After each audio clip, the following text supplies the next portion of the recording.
Presidente Mário Marroquim, exatamente. E quero desde já, né, presidente, parabenizar ao senhor, né, pelo primeiro título conquistado no Campeonato Alagoano e também a sua disponibilidade em estar mais uma vez aqui falando aos microfones da Rádio Maceió 1020, presidente. Boa tarde, presidente. Satisfação, Felipe, estar com você aí na 1020. Satisfação estar falando mais uma vez aí com os ouvintes e poder aí transmitir aí algumas informações, passar algumas novidades e estar junto com vocês aí, com a minha torcida aí, com tudo que a gente precisa aí atualizando vocês aí. Tamo junto. Presidente Marroquim, aqui quem fala é o jornalista Elísio Silva, é um prazer tê-lo aqui na resenha Bate-Bola. E eu vou fazer a pergunta que um torcedor fez. O CRB tem conversado, está interessado ou pensa em se tornar numa SAF? Sociedade Anônima do Futebol? Ô Elísio, é o seguinte, a SAF, ela é um elemento jurídico que foi criado no Brasil para criar uma empresa dentro da sua empresa, ou seja, o que é uma SAF? SAF é uma Sociedade Anônima do Futebol, Exato. SAF. Exato.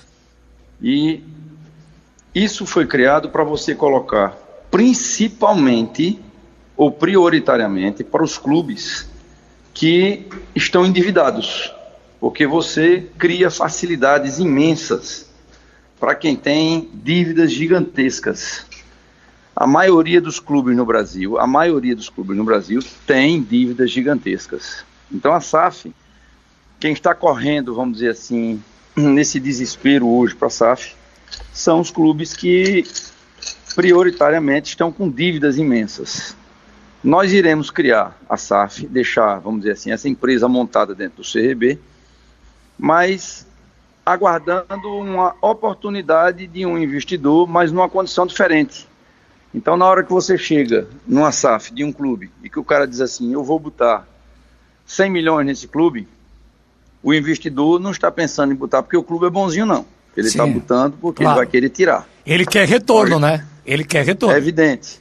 É o investimento. Então, o clube, e eu quero dizer isso aí, porque eu fiz a leitura jurídica, tá, do tema, tá? Então, o investidor, ele está querendo recurso, ele está querendo ganhar dinheiro. Então, o CRB hoje não tem necessidade de se vender para uma SAF desesperadamente.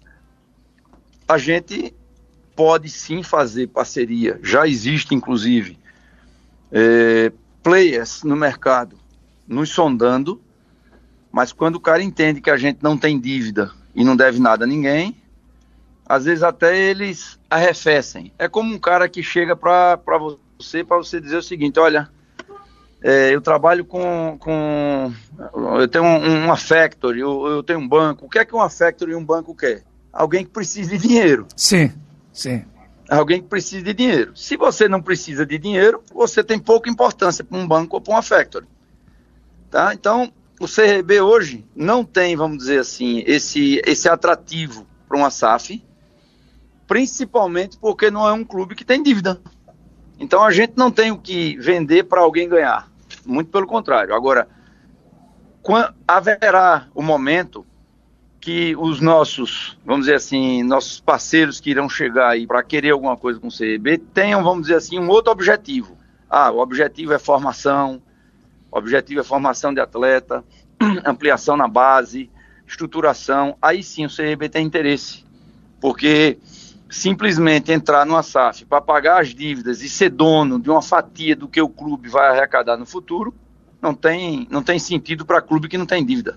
Então, a SAF, em resumo, a SAF é muito importante hoje para clubes muito endividados, que eles criam uma situação de pagar dívidas, mas tem um preço alto para o clube na frente. Ele perderá receita durante 20, 30, 40 ou o tempo inteiro na vida, porque o cara passa a ser dono de um percentual do clube. Então, o CRB não precisa disso, o CRB é um clube sanado, e no dia que a gente criar uma SAF, a regra da nossa SAF será outra. Será uma regra para poder ser o ganha-ganha. Quem quiser entrar para fomentar aí uma divisão de base mais forte, realmente revelar jogadores, vender no mercado europeu e tal, aí sim, aí temos interesse. Mas criar uma SAF para poder jogar as dívidas e trabalhar e parcelar, isso aí não tem sentido e nesse momento não tem acontecido. Ô presidente, só mais uma pergunta da minha parte para passar para o Felipe Alves, que é setorista do clube. Aquele contrato que foi assinado com o governo do estado, CSA e CRB, segundo o que foi divulgado, 2,5 milhões. O Clube de Regatas Brasil já recebeu esse valor? Ainda não foi repassado, mas já foi assinado o convênio, está no processo aí de repasse da Secretaria da Fazenda para a Secretaria, que é a Celage, a detentora aí da pasta. Sim. Então esse recurso é repassado para a Celage repassa para a gente. Ainda não caiu, mas tá para cair aí nos próximos dias. É o trâmite natural, né, presidente? É o trâmite natural mesmo aí de recurso público, que tem um caminho natural aí, que é você liberar a Secretaria da Fazenda disponibiliza as rubricas e vão sendo pagos. Mas a gente ainda não caiu ainda na conta de ser beneficiar. Felipe Alves, presidente, a gente viu aí o CRB já estreou no Campeonato Brasileiro da Série B, né, empatou com o Vasco no estádio Rei Pelé, e também teve o título do Campeonato Alagoano, um título muito comemorado, né, não só pelos torcedores, pela questão do início de temporada do CRB, como também pela diretoria. O que esse título do Campeonato Alagoano, né, na atual temporada, representou para a gestão do Clube de Regatas Brasil e também qual o planejamento para a Série B, presidente? Porque a gente vê, por exemplo, que o CRB trouxe algumas apostas aí de grandes clubes, né, até jogadores rodados, Atlético Paranaense, jogadores que começou na base de São Paulo também, e a gente vê que ainda existe algumas posições carentes no Clube de Regatas Brasil, dentre eles a lateral,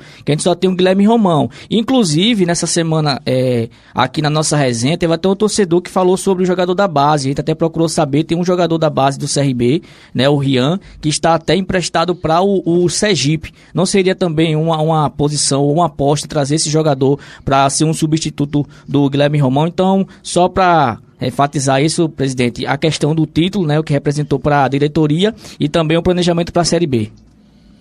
Bom, vamos aí por partes aí. Primeiro, em relação ao título, super importante a gente conquistar o nosso primeiro título, um ano de gestão, um título na mão, importantíssimo para a nação regatiana. A gente está comemorando o título, vai se aproximando do rival, vai crescendo aí também, vai lastreando, dá tranquilidade para a gente trabalhar, porque quer queira, quer não queira, existe uma pressão muito grande em cima dos dois times da capital para que o título do estado seja levantado e esse ano, graças a Deus, a gente foi agraciado. Apesar de ter iniciado com o campeonato, não com o elenco, mas o time com dificuldades. Tivemos, como eu sempre falo aí, a gente teve 23 casos de Covid entre o dia 15 de janeiro e 15 de fevereiro, e isso comprometeu bastante o nosso elenco.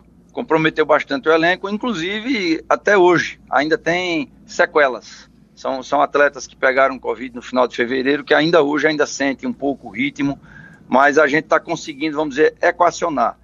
O time que foi montado no início do ano, ele não foi um time montado para o Campeonato Alagoano, imaginando a gente começar uma Série B e tipo assim, vamos tirar agora e colocar todo mundo de novo. Não, todo mundo, inclusive a imprensa, a torcida, todo mundo entendeu que a gente fez um elenco forte, mas já preparado para a Série B. O time não ter encaixado durante o Alagoano, não ter encaixado durante a Copa do Brasil, não foi pela deficiência do elenco, foi pela condição física, realmente, do problema físico que nós tivemos em relação à pré-temporada e em relação à Covid. Então foram as circunstâncias. É por isso que eu bato na tecla toda de dizer o seguinte: nem sempre você precisa imaginar que a gente vai fazer o que fez, ou que faz alguns clubes no Brasil. Faz um time para o estadual e um time para o Brasileirão. Ora, e se eu fizer um time no início do ano direto para o Brasileirão, eu sou obrigado a desfazer esse time e fazer outro? Então é necessário a gente fazer. Agora, quem a gente trouxe que tem condição de jogar o Brasileirão e quem a gente trouxe que a gente avalia que precisa ser remanejado ou precisa encerrar. Aí sim a gente faz essa análise, mas diminui muito a necessidade de contratação. Não tem a necessidade de você trazer 10, 15 jogadores, mas você... Deu uma cortada, né? Caiu. Tenta novamente, por gentileza. Já está tentando? Pois não, presidente. Oi, voltou a ligação. Voltou a ligação. Então, todo mundo desejou a vida inteira montar um elenco desde o início. Foi o que a gente fez. Então não pode haver a cobrança de dizer tira todo mundo e traz todo mundo de fora. Não. Agora, evidentemente, nesses atletas que não jogaram o estadual, vamos analisar. O Wallace não jogou o estadual. Trouxemos o Fabinho, não jogou o estadual. O Wesley não jogou o estadual. E o Gabriel, que veio do Botafogo.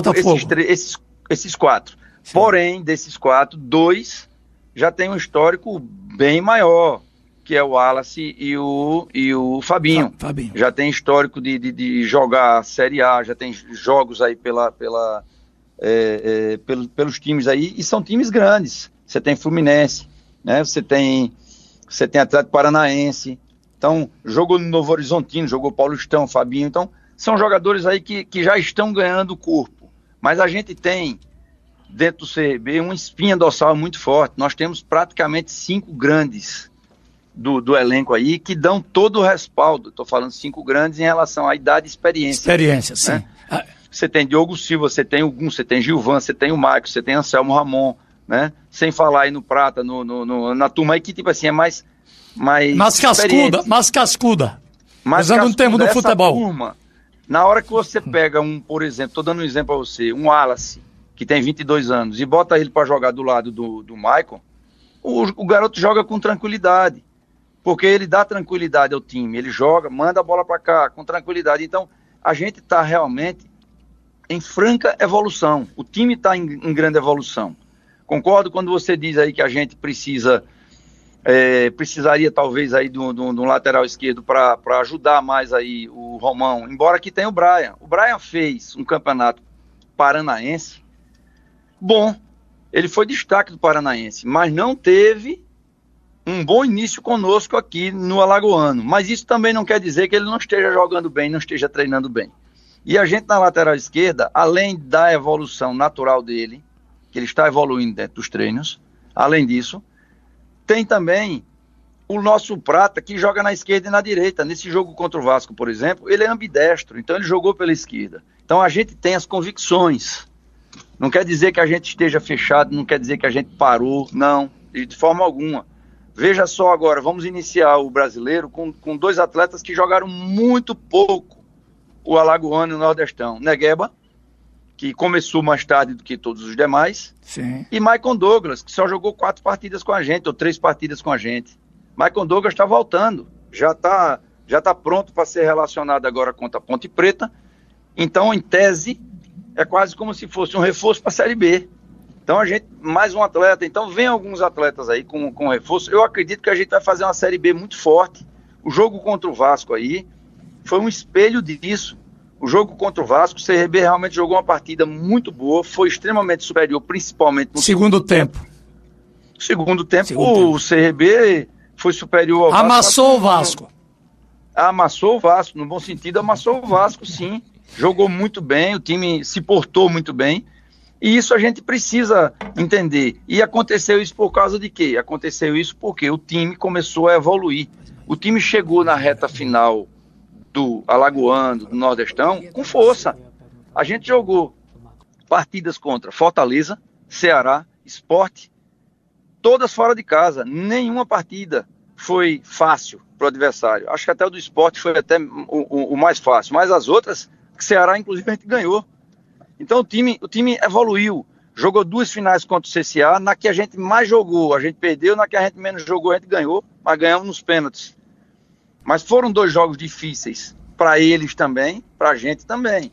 E depois pegou uma final com Asa, onde eu entendo que o CRB também mereceu o título, porque foi superior ao Asa nos 2 jogos. Então a gente vem numa sequência de evolução. Jogamos a partida da Série B com um time, vamos dizer assim, mais robusto, e a gente realmente teve domínio.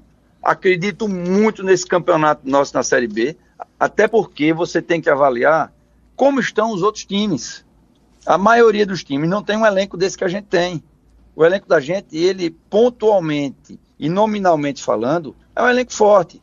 A gente tem convicção do trabalho que a gente está fazendo, e essa convicção nos dá a tranquilidade de entender que a gente está fazendo a coisa certa. Agora, vamos colher os frutos aí com o andar dos jogos aí. A gente vai evoluir. E o time tem muito a evoluir ainda. O Maicon ainda está jogando 60% do futebol dele. O Maicon vai crescer bastante ainda. Então, vários jogadores vão crescer bastante nessa reta agora de chegada da Série B. Ô, presidente, e esse menino que veio do Grêmio, eu como gremista, mas gremista mesmo, morei muito tempo lá, e esse menino no Sub-23 do Grêmio, ele fez bons jogos, viu? Wesley, pode crescer aí, pode ajudar o CRB. Tenho acompanhado, inclusive, os treinos do Wesley. É necessário a gente entender que a gente não está trazendo apostas de jogadores que não têm algum tipo de histórico, não. A gente está trazendo aposta de jogadores que foram monitorados pelo nosso departamento de mercado e que se destacaram realmente em clubes grandes, que tem uma história de tratar o jogador, de você evoluir. O jogador tem base, efetivamente o jogador tem lastro. Tá? Um jogador desse que estava jogando no Grêmio, para você ter uma noção, o Grêmio não queria emprestar para o CRB. Tinham outros clubes atrás dele. O treinador queria jogá-lo no time do Grêmio, mas por que o Grêmio não queria emprestar para o CRB? Porque o Grêmio entendeu e entende que o CRB é, de fato, um grande adversário na Série B, ou seja, estaria fortalecendo o CRB. Então a gente teve dificuldade até de trazer, tá? Mas conseguimos, é uma aposta. Vocês vão ter gratas surpresas. O menino do Botafogo, o menino Gabriel, tem 21 anos, o menino realmente que... é sub-20, é sub-17, esqueça. Neymar entrou na seleção com 17 anos de idade, Pelé entrou com 17. Você, na realidade, tem jogador velho ruim e tem jogador novo bom. Então vamos esquecer um pouquinho a idade e vamos ver qualidade.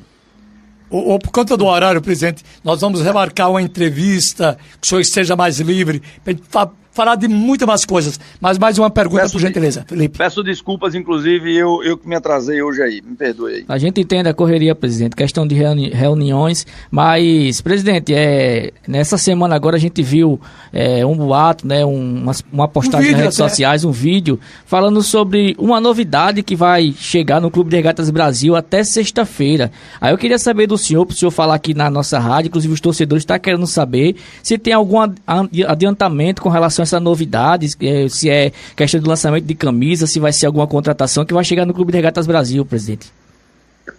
Rapaz, eu desconheço. Eu me perdoe aí, eu desconheço. Eu nem vi esse vídeo. Eu não sei. Sinceramente, eu não sei mesmo do que se trata. Eu não tenho conhecimento. Não sei se você está falando, não sei se quem falou em jogador, não sei se quem falou em... Não sei. Na realidade foi um vídeo do ex-presidente do CRB, do MB, dizendo que, eu não sei se é alguma verba via Assembleia, eu não sei. O senhor teve algum contato nesse sentido? Desconheço. Certo. Ô, presidente, uma última pergunta, né, é referente ao sócio-torcedor do Clube de Regatas Brasil. A gente viu que os torcedores compareceram na decisão, fizeram uma festa enorme naquela decisão no estádio Rei Pelé, né? Foi o maior público que a gente teve na atual temporada. E veio a questão do sócio-torcedor, que inclusive engrenou, né? A gente foi olhar lá no site, tá 4.532. Só que aí a gente... foi surpreso não só a gente, mas também os torcedores com a novidade, né? Que a partir do dia 1º aí vai ter uma alteração no sócio-torcedor, que agora os torcedores vão ter que pagar no cartão anual, né? O sócio-torcedor. Então, assim, tudo bem que pode até ser que a diretoria está pensando no clube, mas qual é a vantagem para o torcedor? Esse torcedor que comprar ou adquirir o plano sócio-torcedor exclusivo no cartão anual, ele vai ter algum desconto, alguma vantagem, presidente? Vamos nós. A gente precisa ter dentro do clube um fluxo de planejamento anual. Então, existem torcedores que entram esse mês, pagam. Aí, mês que vem, eles não querem mais ir, deixam de pagar. Aí, joga, fica 2 meses e sai. Então, isso é muito ruim para um planejamento que você faz. Então, essa oscilação de perspectivas, de você ter o torcedor sabendo qual é a receita que você vai ter mês a mês, ela é necessária para você poder trabalhar com o pé no chão, trabalhar com mais equilíbrio. Então, o que foi que nós fizemos? Quem ainda fizer dentro do mês de abril, o sócio-torcedor continuará tendo tudo que tem hoje. Pode fazer no boleto, pode fazer no recorrente, pode fazer do jeito que quiser. A partir de 30 de abril, para ajudar no planejamento e a gente efetivamente saber com quem a gente conta, a gente está fazendo o seguinte: caso você queira ter gratuidade plena no ingresso, continuar tendo gratuidade plena no ingresso, você faz o sócio-torcedor anual. Se você quiser fazer no boleto, pode também. Só que o plano que tem é o Regatas, ou é Argonautas, me esqueci o nome agora, é um plano que dá direito a 50%. Então, Argonautas, presidente. Então, oi? Argonautas, o plano. Argonautas, pronto. Então você vai poder fazer, por exemplo, eu quero continuar pagando no boleto. Pode? Pode. Você faz o Argonautas, cancela também quando você quiser, e no jogo você passa a ter 50% de abatimento, no mínimo 50%, até mais até. Então, um ingresso que a gente venha cobrar, por exemplo, 40, ele vai pagar 20, tá? Mas a gente sabe também que esse sócio-torcedor, ele, no momento que ele disser assim, esse mês eu não quero pagar, ele não paga. Então ele continua. Então isso foi uma forma da gente criar uma fidelização, de entender qual é a receita que a gente tem para o ano todo, para a gente poder fazer planejamento para o ano todo. O clube é um clube que ele tem fome. Janeiro, fevereiro, março, ele tem fome em dezembro, ele tem fome em novembro também, porque tem despesa, a gente tem tudo. Então, isso foi uma forma da gente criar um planejamento para o clube. E a adesão tem sido muito grande. Olha, esse 4.532 sócios que você pontuou aí, para mim, eu já tenho informação que já passamos de 5.000. Estava em 5.100 já, é alguma coisa aí. Então, muito bom. Hoje a gente está buscando, todo dia está chegando sócio novo, até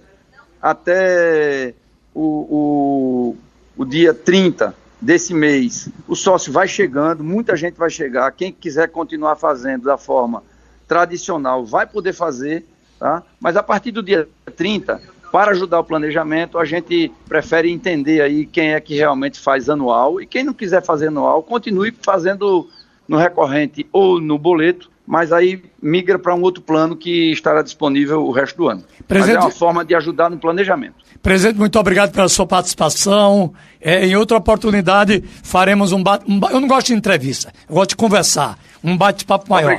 Obrigado pela participação no programa e pela oportunidade de alinhar mais aí as informações do nosso torcedor.